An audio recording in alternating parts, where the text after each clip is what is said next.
We were outnumbered, outgunned, and slowly starving until an accidental alliance changed everything.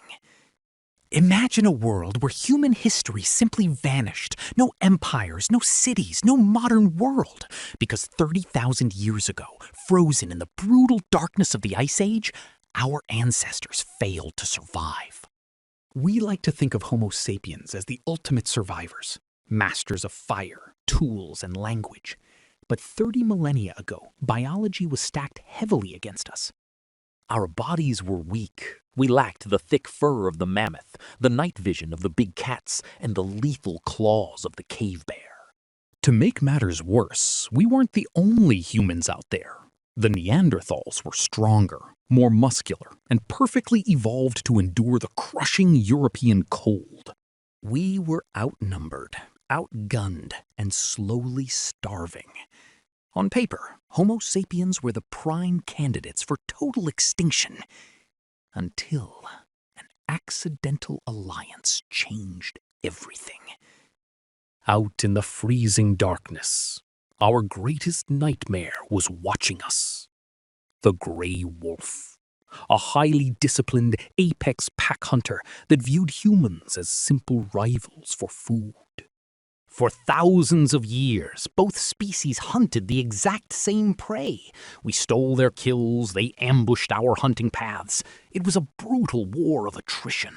But as the glaciers expanded and food grew incredibly scarce, something unprecedented happened. The boldest, least aggressive wolves made a calculated evolutionary gamble. They crept into the light of our fires, drawn by the scent of leftover bones and discarded meat. Instead of throwing spears, our ancestors let them stay. Subscribe to keep exploring the hidden stories that shaped human history. This was not a master taming a wild beast. This was a mutual business merger between two desperate species, signing a prehistoric contract written in survival.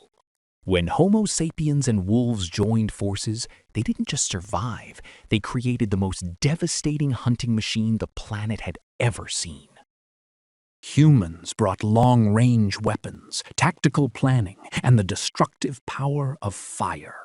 Wolves brought elite tracking, explosive speed, and lethal jaws. Before this alliance, a human hunt was a high-risk gamble. We had to track massive beasts for days, often losing them in thick blizzards or dense forests. But with our new canine partners, everything changed. Their hypersensitive noses could detect a wounded mammoth from miles away, right through the heaviest snowstorms. The wolves would track the prey, corner it, and hold it at bay. All humans had to do was show up and finish the job from a safe distance. This tactical partnership drove our hunting success rates through the roof. Suddenly, human tribes had access to an unprecedented surplus of high-calorie meat. More food meant higher survival rates for infants, stronger mothers, and longer lifespans. For the first time in millennia, our population began to swell. But the wolves gave us more than just meat. They provided an organic, round-the-clock radar system that secured our camps against nighttime threats. In the absolute pitch black of the Stone Age, an approaching saber-toothed cat or a rival tribe could easily wipe out an entire sleeping human clan. But no predator could sneak past a wolf's acute hearing. A single low growl from our canine sentries gave humans the ultimate gift, time to wake up and fight.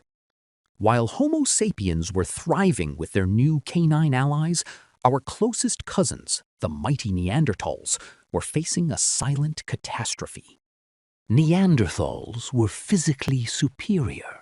They had larger brains, heavier muscle mass, and had lived in the freezing European landscape for hundreds of thousands of years. But they possessed one fatal flaw. Anthropological evidence suggests that Neanderthals never domesticated wolves. They chose to hunt completely alone. Because they lacked canine partners, Neanderthals had to rely entirely on ambush hunting, getting dangerously close to massive prey with heavy thrusting spears. This meant incredibly high injury rates, massive energy expenditure, and a crushing disadvantage as the Ice Age climate grew increasingly erratic and unpredictable. As the climate worsened, the competition for food reached a boiling point. Two human species entered the arena, but only one had an asymmetric advantage. With dogs handling the tracking and camp security, Homo sapiens saved massive amounts of daily energy. We didn't have to guard our camps all night. This energy surplus changed our biology. Less physical stress meant human women could reproduce more frequently, outbreeding the struggling Neanderthals. Within a few thousand years of the Wolf Alliance, the physically superior Neanderthals vanished completely from the face of the earth. Dogs didn't just help us hunt.